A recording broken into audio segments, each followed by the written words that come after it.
হ্যাঁ, সময় আছে। অষ্টম হিজরিতে হুনাইনের যুদ্ধে রাসূল সাল্লাল্লাহু আলাইহি ইসলাম ফিরে আসতেছেন মদিনায়। পথিমধ্যে বেলাল রাদিয়াল্লাহু তাআলা আনহু আজান দিচ্ছেন। কি দিচ্ছেন? তো পাশে ছিল মুশরিকদের একটা পল্লী, কিছু মুশরিক তরুণ, কিছু অমুসলিম কিশোর, তারা আজানকে ব্যঙ্গ করতেছে। আমাদের বাংলায় মুখ ভেঙ্গানো বলে আর কি। বেলাল রাদিয়াল্লাহু তাআলা আনহু আজান দিচ্ছেন, ওই বাচ্চাগুলো মুশরিক, তো ওরা আজানকে ব্যঙ্গ করতেছে, বিকৃতি করে ওরাও আজান দিচ্ছে। উদ্দেশ্য হচ্ছে আজানকে নিয়ে ঠাট্টা করা। উদ্দেশ্য কি? ঠাট্টা করা। ব্যাপারটা মনে কষ্ট পাওয়ার মতো ব্যাপার না? কিন্তু বিশ্বনবী ওইখানে দেখেন কি খুঁজলেন। বিশ্বনবী খেয়াল করলেন অমুসলিম কিশোরদের মধ্য থেকে একটা কিশোরের গলাটা বড় দরাজ গলা, কণ্ঠটা বড় সুন্দর। খেয়াল করে দেখলেন যে কিছু কিশোর বেলালের আজানকে ব্যঙ্গ করে, বিকৃতি করে, কিন্তু একজনের কণ্ঠ দেখতে পাচ্ছেন না এত দূরে, কিন্তু কণ্ঠটা বড় সুন্দর, দরাজ গলা। বিশ্বনবী সাহাবীদেরকে বললেন, ধরো, এগুলারে ধরো। সবগুলারে ধরে বিশ্বনবীর সামনে আনা হলো। ওরা হাঁটু গেড়ে বসলো। বিশ্বনবী বললেন, তোমাদের মধ্যে কে যেন ব্যঙ্গ করে আজান দিচ্ছিল, তার গলাটা বড় উঁচু, গলার বেসটা বড় মজবুত, মেলোডিয়াস, সুমধুর কণ্ঠ। কে? আবু মাহজুরা বলে, আমার বন্ধুরা সবাই আমার দিকে আঙ্গুল দেখায়, আমি পড়ে গেছি বিপদে। রাসূল সাল্লাল্লাহু আলাইহি ওয়াসাল্লাম বাকি অমুসলিম তরুণদেরকে ছেড়ে দিলেন, বললেন তোমরা যাও। এবার আবু মাহজুরারে পাইছে। আবু মাহজুরার চুলের মধ্যে হাত দিলেন বিশ্বনবী, মাথায় হাত দিয়ে বললেন, এবার আজান দাও দেখি। আবু মাহজুরা বলে, আমি তো আজান দিতে জানি না, কারণ আমি তো বেলালেরটা শুইনা শুইনা দিছি, আমার তো মুখস্থ নাই, আমি তো আজান দিতে জানি না। বিষ্ণু বললেন, জানো না? তাহলে আসো, আমি তোমারে শিখাই দেই। সুবহানাল্লাহ পড়ে। আবু মাহজুরা হাঁটু গেড়ে বসে, বিশ্বনবীর মোবারক হাত আবু মাহজুরার চুলের মধ্যে। বিশ্বনবী আজানের মুআল্লিম আবু মাহজুরাকে বলতেছে, ঠিক আছে, তোমারে শিখাই দিচ্ছি, আমি যা যা বলবো আমার সাথে সাথে বলো, পারবা? আবু মাহজুরা বলে, পারবো। বিশ্বনবী আজান দিচ্ছেন মাথায় হাত দিয়ে, আল্লাহু আকবার, আল্লাহু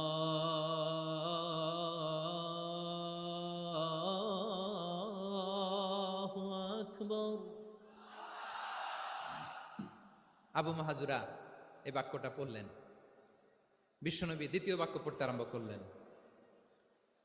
আল্লাহু আকবার, আল্লাহু আকবার।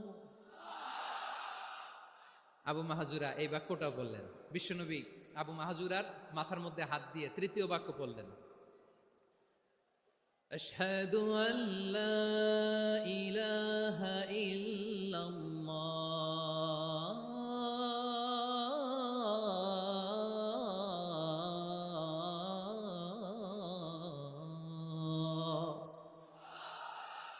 আবু মাহাজুরা তৃতীয় বাক্য পড়লেন। বিশ্বনবী একটা বাক্য পরে আবু মাহাজুরা পরে, বিশ্বনবী পরে আবু মাহাজুরা পরে। আবু মাহাজুরা কিন্তু অমুসলিম, মুশরিক।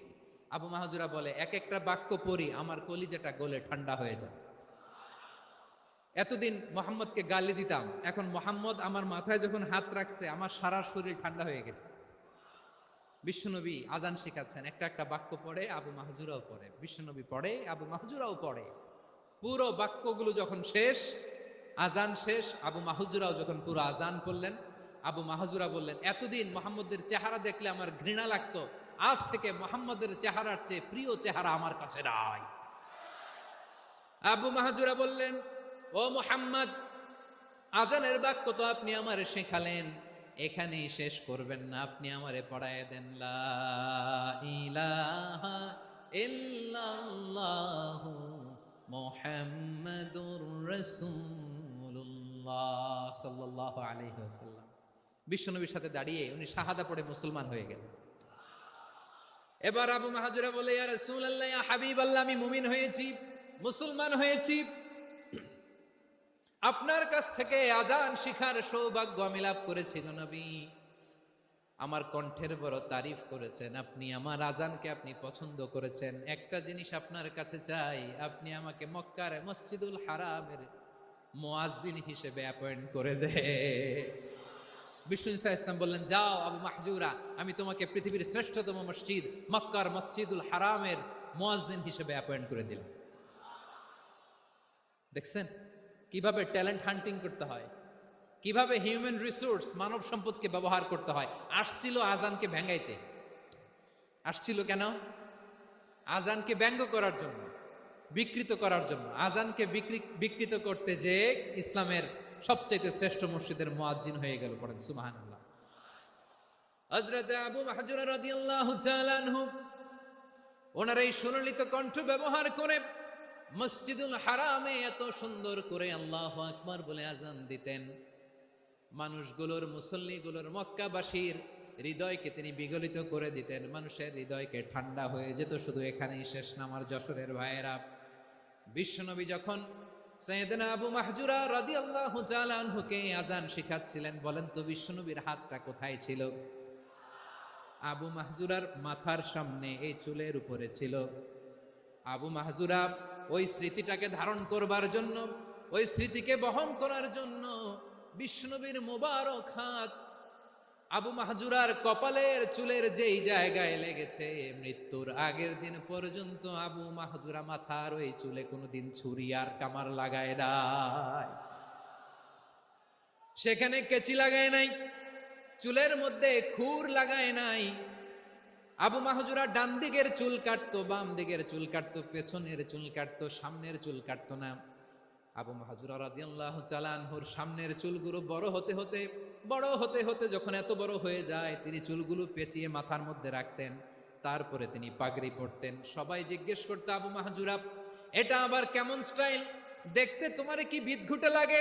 কেমন অড লাগে? কেমন খারাপ দেখা যায়? মক্কায় এমন কোন মানুষ তো দেখি নাই, ডানে চুল কাটে, বায়ে চুল কাটে, পেছনে চুল কাটে, সামনে কাটে না। ওরে আবু মাহজুরা, কেমন দেখা যায় তোমারে? তুমি সামনের চুল কাটো না কেন? আবু মাহজুরা বলে, আমি হাঁটু গেড়ে পেয়ারা নবীর সামনে বসেছিলাম, আমার এই মাথার চুলের মধ্যে মুবারক হাত লাগিয়ে বিশ্বনবী নিজে আমাকে আজানের প্রতিটা বাক্য শিক্ষা দিয়ে। মাথার সামনের চুল তিনি কাটেন নাই। সুবহানাল্লাহ বিহামদি। কেমন ভালোবাসতেন বিশ্বনবী সাহাবীদেরকে, সাহাবারা কেমন ভালোবাসতেন বিশ্বনবীকে। সামনের চুলগুলো বড় হতে হতে এত বড় ছিল, পেঁচিয়ে রেখে পাগড়ি করতেন, কাটতেন না। নবীর হাত লেগেছিল। সুবহানাল্লাহ পড়েন। তাহলে what is the lesson? Moral of the story কি? মোরাল অফ দ্য স্টোরি হচ্ছে, আসছিল আজানকে ব্যঙ্গ করার জন্য, বিকৃত করার জন্য, হয়ে গেল মসজিদুল হারামের মুয়াজ্জিন। দেখেন বিশ্বনবী একটা খারাপ সিচুয়েশনের মধ্যে থেকে কি ভালো জিনিস বের করে আনলেন। আমি যে শুরুতে বলেছি কিভাবে তিনি হিউম্যান রিসোর্সকে ডেভেলপ করেছেন, ম্যানেজ করেছেন। তিনি যে চৌকস ট্যালেন্ট হান্টার ছিল, দেখেন সবার মধ্যে থেকে এর বাছাই করে মুয়াজ্জিন বানাই দিয়েছেন। সুবহানাল্লাহ পড়েন। তার মানে এই না সবাইরে ধরে ধরে উনি মুয়াজ্জিন বানাইছেন। যার যেই ট্যালেন্ট আছে তাকে ওই কাজে অ্যাসাইন করেছেন। যার যেই প্রতিভা আছে তার প্রতিভাকে ইসলামের কাজে লাগিয়েছেন। সুবহানাল্লাহ পড়েন। যায়েদ বিন সাবিত রাদিয়াল্লাহু তাআলা আনহু, নাম শুনেছেন? যশোর, কথা বেরোয় না। যদি জিজ্ঞাসা সালমান খানের নাম শুনছেন, সবাই হাত তুলবে, জি হুজুর শুনছি, মানে সব দেখা শেষ। সালমান খান, আমির খান, অমুক খান, সব খান মুখস্থ, কিন্তু যায়েদ বিন সাবিতের নাম মুখস্থ নাই মুসলমানদের। যেই সাহাবী মাথার সামনের চুল কাটে নাই, মসজিদুল হারামের মুয়াজ্জিন বানাইছেন বিশ্বনবী, সাহাবীর নাম কি? খায়া ফেলাইছে, স্লোগানের সাথে খায়া ফেলাইছে। আবু মাহজুরা। কি নাম? আবু মাহজুরা আল জুমাহি রাদিয়াল্লাহু তাআলা আনহু। এই নামটা আজকে নিয়ে যাইতে হবে যশোর। আবু মাহজুরা রাদিয়াল্লাহু তাআলা আনহু। 2 নম্বরে বলছিলাম যায়েদ বিন সাবিত রাদিয়াল্লাহু তাআলা আনহু। বিশ্বনবী দেখলেন মদিনার এই আনসারী সাহাবী হাইলি ট্যালেন্টেড, ইন্টেলেকচুয়াল, মেরিটোরিয়াস, জ্ঞানের প্রতি তার আকর্ষণ, মারাত্মক আকর্ষণ। বিশ্বনবী তাকে দায়িত্ব দিলেন, কোরআন যা নাজিল হয় তুমি লিখো, কাতিবুল ওহী বানায় দিলেন। সুবহানাল্লাহ। যায়েদ বিন সাবিতরে আবার আজান শেখান নাই, কারণ তার মধ্যে বিশ্বনবী প্রতিভা দেখেছেন, একাডেমিক প্রতিভা। বিশ্বনবীর একাডেমিক প্রজেক্টগুলো তিনি হ্যান্ডেল করতেন। যায়েদ বিন সাবিত ছিল বিশ্বনবীর ব্যক্তিগত সচিব। কি ছিল? ব্যক্তিগত সচিব। বোঝেন নাই? বিশ্বনবীর ব্যক্তিগত সচিব এবং দুভাষী। ইহুদিরা কিছু লিখে দিলে এটার অর্থ বিশ্বনবীরে বুঝায় দিতেন। আবার ইহুদিদের কাছে কিছু লিখতে হলে তিনি লিখে দিতেন। বিশ্বনবী একদিন বললেন, ইন্নী ওয়াল্লাহি মা আমানু ইয়াহুদা আলা কিতাব।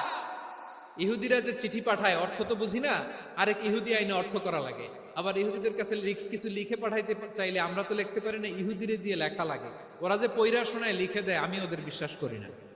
আমার নিজের একজন লোক দরকার। বিশ্বনবী এই যায়েদ বিন সাবেতকে চুজ করলেন ল্যাঙ্গুয়েজের জন্য। উনি বললেন, যায়েদ, তোমার সফট স্কিলকে ডেভেলপ করতে হবে, তুমি হিব্রু ল্যাঙ্গুয়েজ শিখে ফেলো। যায়েদ বিন সাবেত বলল, বিশ্বনবীর মোটিভেশন আর ইন্সপিরেশন পেয়ে আমি 15 দিনে ইহুদিদের এই হিব্রু ল্যাঙ্গুয়েজ শিখে ফেললাম। শুধু শিখে ফেললাম না, হাত্তা হাদিকতু, even I became master in the language. এই ভাষা আমি পারদর্শী হয়ে গেলাম। এরপরে ইহুদিরা চিঠি লিখে পাঠালে আর কোনো ইহুদি ডাকা লাগতো না, আমি নবীর এটার অর্থ শুনে পরে বুঝাই দিতাম। আবার ইহুদিদের কাছে চিঠি লেখা লাগলে আমি যায়েদ বিন সাবেত চিঠি লিখে দিতাম। সুবহানাল্লাহ। দেখেন, এত সাহাবীর মধ্যে থেকে বিশ্বনবীর একাডেমিক প্রজেক্ট, ব্যক্তিগত সচিব, দোভাষী হিসেবে তিনি যায়েদ বিন সাবেতের মতো তরুণকে নির্বাচিত করেছেন। কেমন ট্যালেন্ট হান্টার ছিল আমার নবী! সুবহানাল্লাহ পড়বেন না? বিশ্বনবীর ইন্তেকালের পরে সাইয়েদনা আবু বকর রাদিয়াল্লাহু তাআলা আনহু যখন খলিফা হয়ে আসলেন, কোরআনকে সংকলনের দায়িত্ব দেয়া লাগবে, কোন সাহাবীকে দিবেন? সব সাহাবারা মিলে পরামর্শ করলেন। সাইয়েদনা আবু বকর, ওমর সবাই মিলে এই বিশাল কোরআন সংকলনের গুরু দায়িত্ব বিশ্বনবীর ব্যক্তিগত সচিব, বিশ্বনবীর দুভাষী, বিশ্বনবীর সিলেক্ট করাইলো যায়েদ ইবনে সাবেত রাদিয়াল্লাহু তাআলা আনহুকে দিয়েছে। কোরআনের কপি তো আজকে এখানে রাখে নাই। এই যে আজকের যে কোরআন পড়েন, এটা আগে এরকম ছিল না। কোরআন নাজিল হলে সাহাবারা চামড়ার, ওটের চামড়ায় লিখে ফেলতো, ওটের চ্যাপ্টা হাড্ডির মধ্যে লিখে ফেলতো, গাছের গুড়ির মধ্যে লিখে ফেলতো, বিভিন্ন জনের কাছে ছড়ানো ছিটানো ছিল। আবু বকর রাদিয়াল্লাহু তাআলা আনহু একসাথে করলেন, পরবর্তীতে উসমান রাদিয়াল্লাহু তাআলা আনহু একসাথে করলেন। 114 সূরার এখন এই মুসহাফ, এই কম্পাইলেশন, এই কপি আমরা পেয়েছি, যার হিউজ কন্ট্রিবিউশন ছিল। এই পুরো কোরআন কম্পাইলেশনের প্রজেক্ট ম্যানেজার ছিল যায়েদ বিন সাবেত রাদিয়াল্লাহু তাআলা। কোরআন কম্পাইলেশনের প্রজেক্ট ম্যানেজার। দেখেন, উনারে মাথায় হাত দিয়ে আজান শিখায় নাই। সুবহানাল্লাহ কইবেন না? তাহলে প্রথম সাহাবী আবু মাহজুরাকে মুয়াজ্জিন বানাইলেন, যায়েদ বিন সাবেতকে ব্যক্তিগত সচিব আর দোভাষী বানালেন, মুসআব ইবনে উমাইর রাদিয়াল্লাহু তাআলা আনহুকে ইসলামের প্রথম অ্যাম্বাসেডর বানালেন। তাহলে তৃতীয় নাম্বার একজন সাহাবীর নাম বলছি, মুসআব ইবনে উমাইর। মুসআব কি নাম? নামটা কেমন লাগে? এই কয়েকজনের ভাল লাগে, বাকিদের ভাল লাগে না?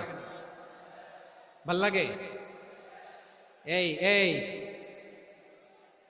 আর কয়েকটা মিনিট দেওয়া যাবে না আমাকে আল্লাহর রাস্তে? হ্যাঁ, ঠিক আছে। আমি তোমাদেরকে ভালোবাসা দেখাবো, দোয়া করবো, যদি চুপ থাকো, একেবারে চুপ, কষ্ট সহ্য করো, বাকিরা যা সওয়াব পাবে তোমরা ডবল পাবা, যেহেতু কষ্ট বেশি, কিন্তু চুপ। 3 নম্বর সাহাবীর নাম মুসআব। এই ধাক্কাধাক্কি কেন? ধাক্কাধাক্কি কেন রে ভাই? না না না, এরকম হইলে আসবো না যশোর, আমি আর আসবো না। হয় পিছনে চলে যাও, নাহলে চুপ, ধাক্কাধাক্কি নেই। 3 নম্বর সাহাবীর নাম মুসআব। কি নাম? He was the first ambassador in Islam. ইসলামের প্রথম ডিপ্লোম্যাট, প্রথম কূটনৈতিক, ইসলামের প্রথম কূটনৈতিক, ইসলামের প্রথম ডিপ্লোম্যাট, প্রথম অ্যাম্বাসেডর মুসআব ইবনে উমাইর। মক্কার তরুণ যুবক, উনি পারফিউম লাগাইলে মানুষ দেখলেই বুঝতো এটা মুসআব লাগাইছে।